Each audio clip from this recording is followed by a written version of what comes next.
Everyone loves to hate on America, which is natural in some sense. They've been at the top of the geopolitical food chain for years, strong-arming whichever nation they feel like that day, and so naturally people like to punch up. But America seems to be showing signs of getting old lately. They're like an MMA fighter in their 30s, not quite in their prime, but still dangerous. I think there's just people out there that don't really like me very much. Now, unfortunately for them and for everyone else in the world who believes in these American ideals, there are a lot of new, quicker, leaner competitors coming in and testing the cardio of that once dominant champ. Just like that, the leech! Now, let's be honest, America took some pretty serious body shots in 2020.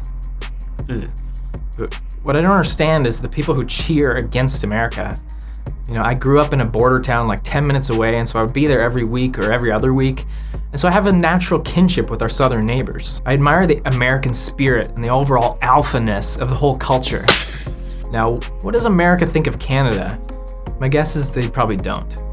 The jock doesn't typically spend a lot of time wondering why the mathlete doesn't like him. He's too busy dating cheerleaders and beating up nerds. I get a lot of raised eyebrows from fellow Canadians for my love of the US.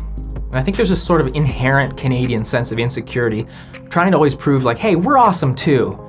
And we are, but let's package that with some self-awareness in the sense that we're just not as cool as the States. Let's just be real about it, okay? I'm sorry, we're just not. Our Prime Minister looks like he scares easily, like he has really strong opinions on hair products. Hey boys. I mean, look, life is pretty good here in Canada.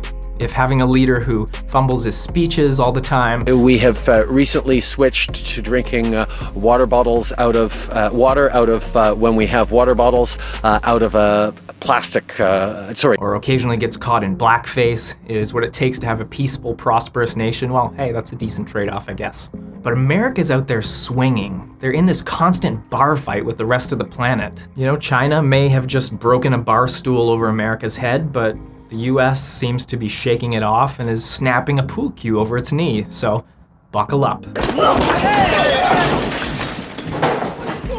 I guess what I'm saying is this, just be nicer to America, okay? Just be nice to them for a little while. They're having a hard time. Don't hit them while they're down. You know, American political theater and the absolute dumpster fire that is their mainstream media, I don't think is representative of the average American that I know. Hey, guys. Yo, guys, chill out, guys.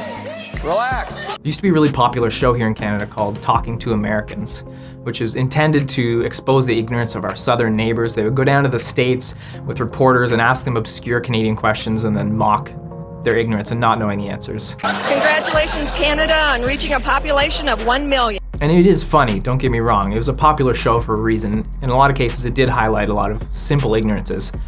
But in other ways, it kind of just read like, hey, why don't you guys think more about us? Why are you so obsessed with me? And the answer is you don't get companies like Apple or Amazon without an insane level of insularity and bravado. The US is an insane powerhouse of innovation, and they didn't get there by wondering what everyone else was up to. At least not outside the intelligence gathering domain. Some of the most interesting and diverse people I've ever met are from the States. From New York City, actually. I remember hearing about this phenomenon. I don't know if it was discussed on a podcast or where. I can't give credit, I apologize. Someone knows where it's from.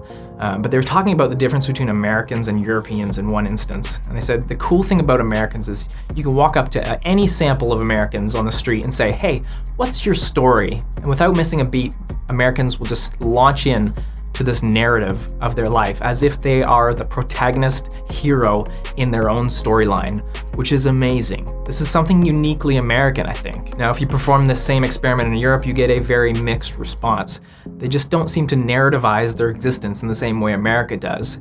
And I love that. America has all these little individual storylines going on where they are the hero, and it kind of comes out in American culture.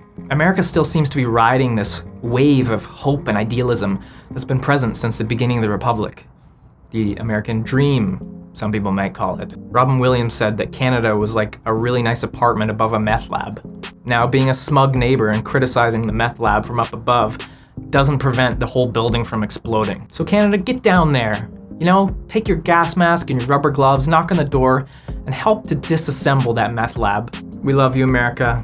You can do this. It's a rough patch, but you're gonna pull through it.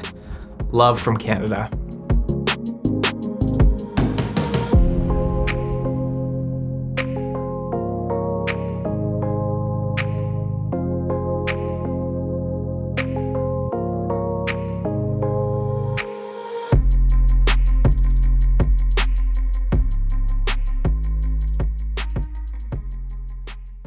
a rocket launcher, have a Hellfire missile. You can feel it in your teeth. It's absolutely crazy.